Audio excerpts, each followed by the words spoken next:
মাত্র 5 মিনিটে বেলে মাছের এই চচ্চড়িটা তৈরি করে যাকে খাওয়াবেন সেই প্রশংসা করবে। একদম ইউনিক এবং খুবই অল্প সময়ে সবচেয়ে বেশি স্বাদে রেসিপিটি তৈরি করেছি। আসসালামু আলাইকুম, কেমন আছেন সবাই? তো রেসিপিটি তৈরি করার জন্য এখানে 10-12টা একটু মাঝারি সাইজের বেলে মাছ ভালোভাবে ধুয়ে নিয়েছি বড় সাইজের একটি আলু লম্বাটে করে চিকন চিকন করে কেটে, আর 1 মুঠোর বেশি পেঁয়াজ কুচি, আর হলুদ মরিচ হাফ চামচ করে দিয়েছি, লাল মরিচের গুঁড়োটা একটু বেশি করে দিয়েছি, স্বাদ মতো লবণ, আর দিয়েছি আদা রসুন বাটা 1 চা চামচ দিয়ে এখানে পরিমাণ মতো তেল দিয়েছি। তেলটা দিয়ে খুব ভালোভাবে মাখিয়ে নিচ্ছি। তো এইভাবে মাখিয়ে আমি 15 থেকে 20 মিনিটের জন্য রেখে দিব। এতে করে মাছের মধ্যে মশলাটাও খুব ভালোভাবে ঢুকবে এবং মাছের কালারটাও খুব সুন্দর আসবে। এরপর একটি কড়াইতে এখানে আমি 1 কাপের মতো তেল খুব ভালো করে গরম করে আলু থেকে বেছে বেছে বেলে মাছগুলো দিয়ে দিচ্ছি।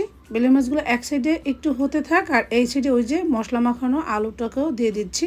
তো এখন আমি মিডিয়াম আঁচে এগুলো রান্না করব একদম 5 থেকে 7 মিনিট। এতে করে বেলে মাছের এক সাইড একদম ভালোভাবে ভাজা হবে, আর আলুগুলো ভালোভাবে 80%-এর মতো সেদ্ধ হয়ে যাবে। তো এটা এইভাবে তৈরি করে খেতে যে কী যে মজার ছিল, আমার বাসার সবাই তো খেয়েছে। আমার নাক ছিটকানো বড় ছেলেটাও খুবই মজা করে খেয়েছে এবং বলেছে ছোটো মাছ চচ্চড়ি এত যে মজার হয় তা আগে জানা ছিল না। সে এই ফার্স্ট টাইম খেয়ে বলেছে যেন আবারও এইভাবে তৈরি করে দেই। এরপরে এই তো মাছগুলোকে আমি ভেজে নিয়েছি একদম 7 থেকে 8 মিনিট সময় নিয়ে। দেখতে পাচ্ছেন যখন আলু মাছ সব কিছু থেকে তেলটা ছেড়ে দিয়েছে ওই অবস্থায় আমি একটু নেড়ে চেড়ে নিচ্ছি। এগুলো আমি একদম উল্টে দিব না, মাছগুলো তাহলে ভেঙে যাবে, যেহেতু বেলে মাছগুলো একদমই নরম প্রকৃতির, তাই এগুলো আর উল্টে দিব না। আমি ঝাঁকিয়ে ঝাঁকিয়ে মাছগুলো একদম ভালো করে উল্টে পাল্টে ভেজে নিয়েছি, আর মশলাটাও খুব ভালোভাবে কষানো হয়েছে। ওই পর্যায়ে এখানে একটি দুন্দুল চিকন চিকন করে কেটে নিয়েছি, সবটুকু দিয়েছি এবং দিয়েছি 5-7টা কাঁচামরিচ ফেড়ে এবং দিয়েছি 4-5 কোয়া রসুন, আর মশলা মাখানো বাটিটা ধুয়ে একটু পানি দিয়ে দিচ্ছি, দিয়ে হালকা হাতে একটু নেড়ে চেড়ে দিচ্ছি। যারা এই পর্যন্ত ধৈর্য ধরে আমার আজকের ভিডিওটা দেখা শুরু করেছেন, ভিডিওর কোনো অংশ যদি ভালো লেগে যায় প্লিজ লাইক সাবস্ক্রাইব করে পাশেই থেকে যাবেন। আর এই মুহূর্তে আমার ভিডিওটা কে কোথা থেকে দেখছেন অবশ্যই কমেন্টে জানিয়ে যাবেন, তাহলে আমি ধন্যবাদ দিতে পারবো। তো কেটে রাখা সবজিগুলো সব দিয়ে আবারও মিডিয়াম আঁচে রান্না করব 4-5 মিনিট ধরে।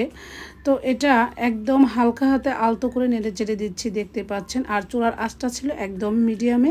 এরপর সবজিগুলো পাশ থেকে আমি হালকা হাতে নেড়ে চেড়ে দিচ্ছি। তবে মাছগুলো একদমই নাড়াচাড়া করা যাবে না, কারণ মাছগুলো নাড়াচাড়া করলে মাছগুলো ভেঙে যাবে, আর ভেঙে গেলে তো সেই মাছটা দেখতেও ভালো লাগবে না, খেতেও ভালো লাগবে না। সবজিগুলো দেওয়ার পরে খুব ভালোভাবে 4-5 মিনিট ধরে কষিয়ে নিয়ে এখানে হাফ কাপের মতো পানি দিচ্ছি। যেহেতু সবজিটা নরম, বেলে মাছটাও নরম, এটা রান্না করতে একদমই সময় লাগবে না, আর যেহেতু সব কিছু আগে থেকে খুব ভালো করে কষানো, তাই হাফ কাপ পানি দিয়ে 4-5 মিনিট রান্না করেছি। এখন আমি দিয়ে দিচ্ছি খুব বেশি করে ধনিয়া পাতা কুচি। এরপরে আমি আর নাড়াচাড়া করব না, আবারও একটু ঝাঁকিয়ে দিব। তো পুরো রান্নাটাই কিন্তু আমি এভাবে ঝাঁকিয়ে ঝাঁকিয়ে করেছি, যাতে করে আমার একটা মাছও ভেঙে যায়নি, একদম খুবই সফটি এবং একদম আস্ত ছিল। লাস্টে দেখতে পাবেন যে কতটা সুন্দরভাবে রেসিপিটা তৈরি হয়েছে। তবে এই রেসিপিটা তৈরি করার জন্য অবশ্যই তেলের পরিমাণটা বেশি দিতে হবে, কারণ বেলে মাছে যেহেতু তেল কম থাকে, তাই অবশ্যই বেলে মাছে তেলের পরিমাণটা বেশি দিলে সেই মাছ ভুনাটা খেতে বেশি ভালো লাগে। এই তো দেখতেই পাচ্ছেন মাছটা কিভাবে কালারফুল হয়েছে, একদম ভাজা ভাজা ভুনা হয়েছে। তো আজকের রেসিপি এই পর্যন্তই। সবাই ততক্ষণে ভালো থাকবেন। আল্লাহ হাফেজ।